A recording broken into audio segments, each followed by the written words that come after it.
Morning students. हम लोग second chapter पढ़ रहे बेटा 11th क्लास की पॉलिटिकल साइंस का। जो सेकेंड चैप्टर है भारतीय संविधान में अधिकार, इसके फर्स्ट वीडियो में आप लोगों को पहले ही दे चुकी हूँ, जिसमें मैंने आप लोगों को मौलिक अधिकारों की डेफिनेशन, इनका महत्व और ये होते कौन कौन से हैं वो समझाया था। ठीक है, तो बेटा उस वाली वीडियो में हम लोगों ने पढ़ा था कि हम लोगों ने किस तरीके से मौलिक अधिकार हमारे संविधान ने लोगों को दिए हैं, इनको क्यों दिया गया है लोगों को, या फिर इनका महत्व क्या है मानव के जीवन में। ठीक है, आज हम डिटेल करके एक एक करके अब अपने धीरे धीरे करके सारे के सारे इन अधिकारों को पढ़ने का काम करेंगे और आपको ये भी बताया जाएगा कि कौन से अनुच्छेद से लेकर कौन से अनुच्छेद तक है।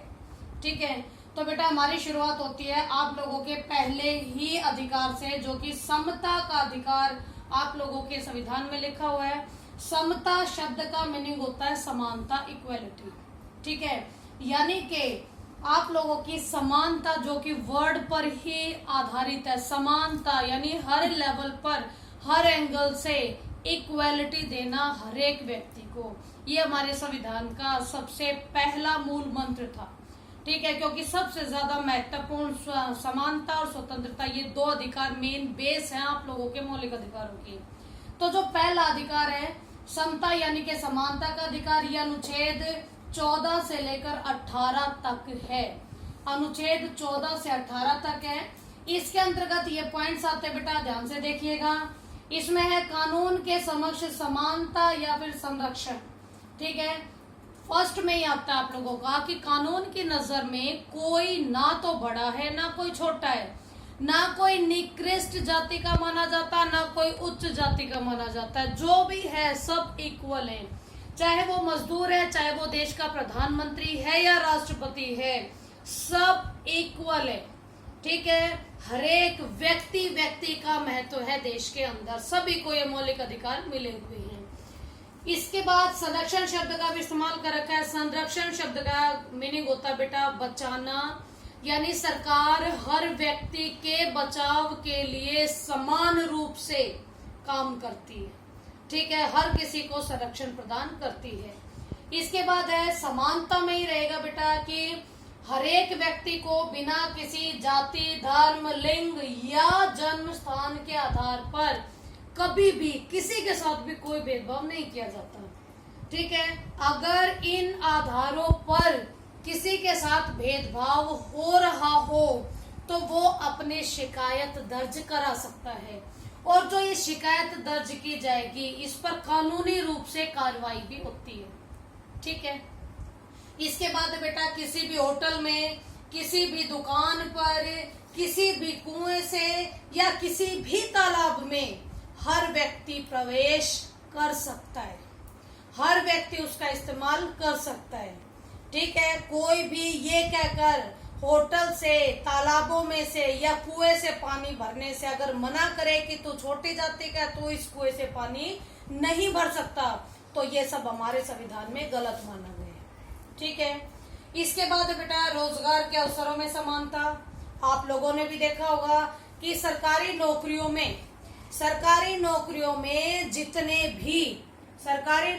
में हमेशा आपकी वैकेंसीज आ जाती हैं और उसके लिए रिक्वायरमेंट्स आ जाती हैं कि इस पोस्ट के लिए अगर कोई भी व्यक्ति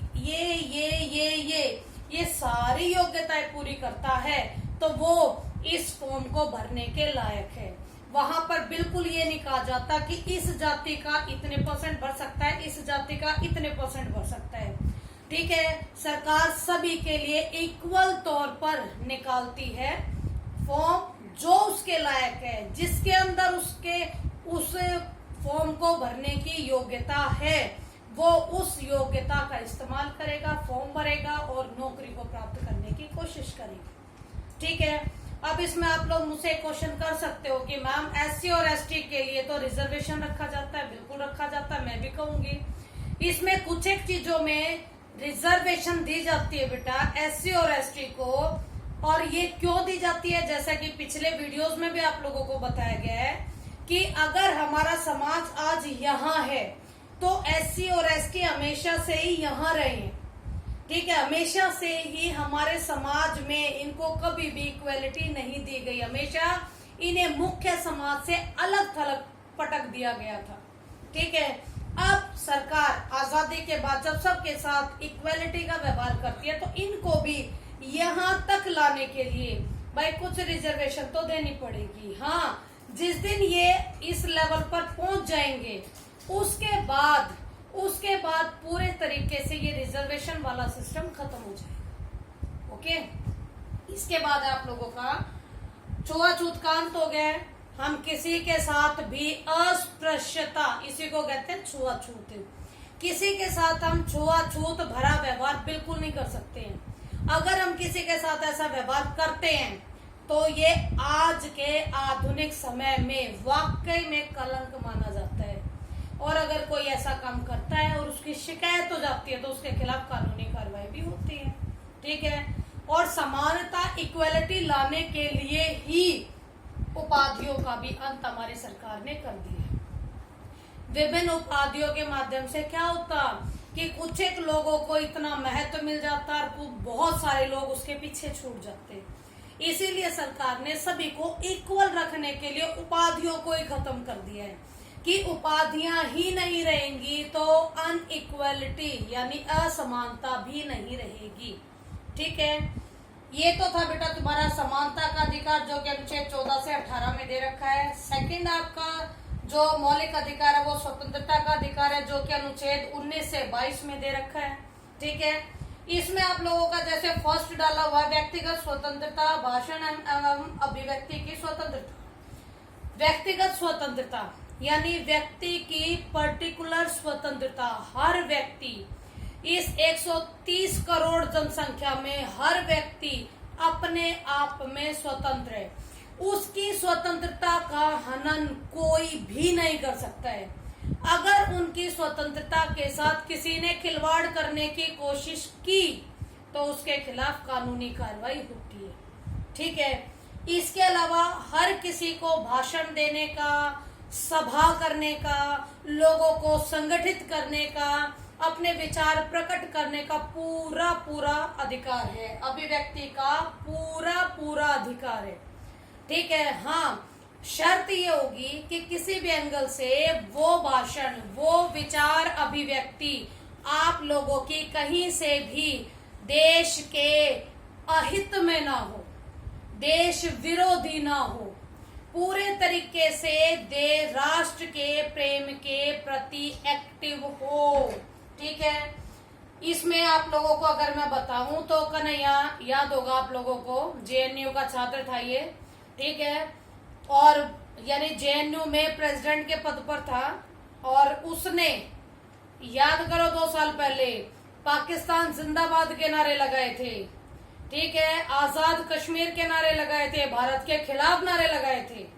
इसीलिए उसके ऊपर तकरीबन देशद्रोह का आरोप लगाकर पहले 6 महीने और उसके बाद फिर उसकी दोबारा से फिर अरेस्ट हुआ है वो, यानी उस कन्हैया को पकड़ के देशद्रोह का चलाया गया था उस पर केस, और वो आज तक उस कलंक से बाहर नहीं आ पाया। अगर वो कहीं पर नजर भी आता ना बेटा तो कहीं ना कहीं दिमाग में उसकी वो छवि रह गई है कि इसने इस तरीके के भाषण दिए थे। ठीक है, तो भाई रहो साथ में, बिल्कुल सभा करो, दनादन भाषण भी दो, अपने विचार अभिव्यक्त करो, लेकिन देश के खिलाफ कुछ नहीं कह सकते हो। देश के प्रति तुम्हें देश प्रेम की भावना दिखानी पड़ेगी। ठीक है, इसके बाद ये आपका सेकंड वाला भी हो गया बेटा। इसी में भी बस ये थोड़ा रह गया, कहीं भी आने जाने की स्वतंत्रता। आप लोगों को अपने देश में कहीं भी आने जाने की स्वतंत्रता है। ठीक है, वो बात दूसरी है कि हम दूसरे देशों में जाते हैं तो वीजा लगवाते हैं, वो चीज अलग है। लेकिन अपने देश के अंदर हम किसी भी जगह पर आसानी से आ जा सकते हैं, हमारे पास किसी तरह की रोक टोक नहीं है। अगर हम इंडियंस हैं तो हम देश के किसी भी हिस्से में आने और जाने का काम कर सकते हैं। ठीक है, पूरे स्वतंत्र हैं हम। इसके बाद है कोई भी पेशा, रोजगार या व्यापार चुनने की बिल्कुल स्वतंत्रता है बेटा, जिसमें जो स्किल्स हैं, जो कौशल हैं, जो योग्यताएं हैं, उनके आधार पर व्यक्ति अपनी मर्जी से अपना रोजगार चुन सकता है। किसी को, जैसे पहले हम लोगों के समाज 4 वर्णों में जैसे बटा हुआ था, कि जो क्षत्रिय होगा वो केवल राज ही करेगा, ब्राह्मण जो होगा वो सिर्फ पूजा पाठ और धर्म का ये कर्म कांड की बातें ही करेगा, या फिर आप लोगों का वैश्य जो सिर्फ व्यापार और ये शिक्षक और ये वकील पढ़े के ही काम करेंगे, और बेचारा जो शूद्र रहेगा वो किसी भी एंगल से समाज में ऊपर नहीं उठ सकता। उसका कर्तव्य सिर्फ और सिर्फ इन ऊपर वाली 3 अपने जो वर्ण है उनकी सेवा करना ही लिखा गया था। ये पहले कंपलसरी तौर पर बांट दिया गया था, जरूरी अनिवार्य बना दिया गया था, लेकिन अब ऐसा नहीं है। मौलिक अधिकार हमें पूरी छूट देता है कि चाहे मैं ब्राह्मण हूँ, ब्राह्मण होते हुए भी मैं व्यापार कर सकता हूँ, ठीक है। मैं क्षत्रिय, मैं शूद्र होते हुए भी राजनीति में जा सकता हूँ, ठीक है। तो ये हमारे मौलिक अधिकारों के ही कमाल हैं कि छोटे से छोटा और बड़े से बड़ा काम हर एक व्यक्ति, हर एक वर्ण का व्यक्ति, हर एक जाति का व्यक्ति, हर एक धर्म का व्यक्ति कर सकते हैं, ठीक है। इसके बाद है बेटा जीवन की स्वतंत्रता, बेहद इंपॉर्टेंट पार्ट है ये आप लोगों का।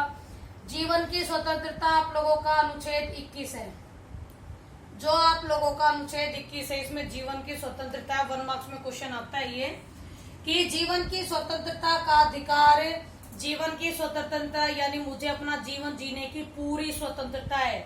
उसके लिए मुझे कुछ बेसिक नीड्स चाहिए, यानी कुछ मूलभूत मेरी आवश्यकताएं होंगी जिसे पूरा करने का अधिकार हमारी सरकार का बनता है, ठीक है। वो उसका कर्तव्य है कि वो इस काम को करेगी। जैसे कि रोटी कपड़ा और मकान हम सभी ने सुना है, ठीक है। रोटी कपड़ा और मकान को छोड़ दिया जाए तो स्वच्छ जल, स्वच्छ वायु और हमारे आसपास की स्वच्छता, ये आप लोगों के 6 मौलिक मूल आवश्यकताएं बता दी गई हैं।